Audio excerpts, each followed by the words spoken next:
started talking about unions and things. Vince McMahon, in his, if he was here, he'd probably say something like, "I paid you very well. You should have hired a financial advisor, and you would have been taken care of by age 35." How do you respond to that as a wrestler? First of all, I would ask Vince McMahon, how does he feel that he has the education or ability to tell me if I'm being paid right or not? How much does it cost for one squished disc? How much does it cost for a broken leg? What's the breakdown? Let's say war to settle the score when McMahon and WrestleMania 1, where McMahon had put every dime he had on it. Every dime. So if we went in there and it sucked, he was dead. It was, I think. Well, he needed us real bad right then. So what McMahon did, he put on the marquee, instead of Hogan versus Piper, WWF. And Piper and Hogan would show up, and a lot of others, a lot of other great talent that Drew show up, but all it would say was the WWF. And as it happened, sooner or later, he didn't need the guys that he had to pay this kind of money to, that he was saying, "I paid you a lot of money." What do you mean a lot of money? What's a lot of money?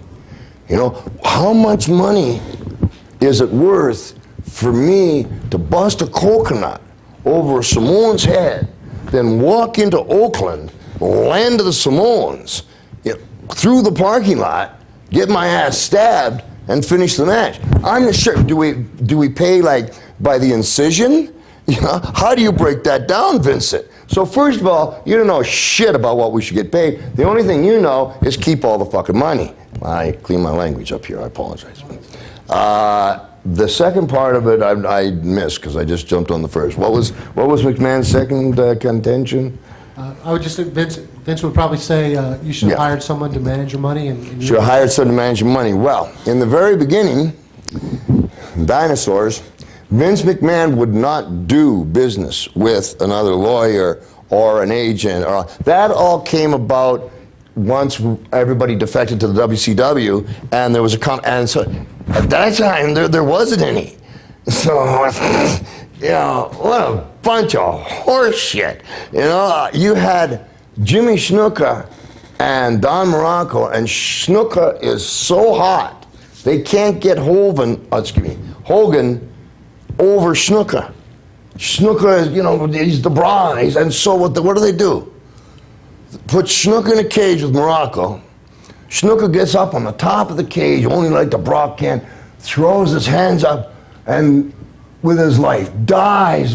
Beautiful cameras, boom, boom.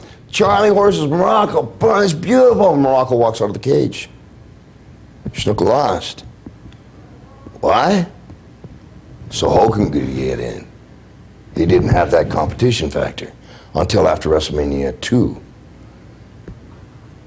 My point being is, Jimmy coming from the island, that particular culture, they vacuumed a lot. And they're very simple people, very nice people, and very trusting. And here's a guy that just shit-canned them. He's drawing money. He just shit-canned them for no reason. So we can push Hogan, because Hogan has made a pact with the devil. Guy can get pretty sick. When's the first time you ever used an agent to negotiate a wrestling contract? First time and only time was the WCW had called me, Eric Bischoff, I think it was, and I had said to him, okay, I will come. The first time I'll come, but I want absolutely nobody to know a thing. They put it through travel, somehow it got out, I just didn't go. About 4 months later, 3-4 months later, negotiations start again, he starts talking. And, guys, I'm the kind of guy, if I go to, I'm just terrible this way. I go to buy a car. How much do you want? Thank you. I'm not a bargainer. I can't do it. I'm talking to Bischoff, and I just know Barry Bloom from the movie world, and it was somebody I knew. I said, hey, Bischoff, do you know Bloom? Then call him. And he did the piece of business, but then about a year and a half into it, the WCW office wouldn't speak to Barry Bloom. So the effectiveness of having an agent became useless. And what it comes down to as a pro is simply this, with McMahon, whatever he wants to say. Bottom line is, when the red light comes on and I'm in the ring, I'm the boss.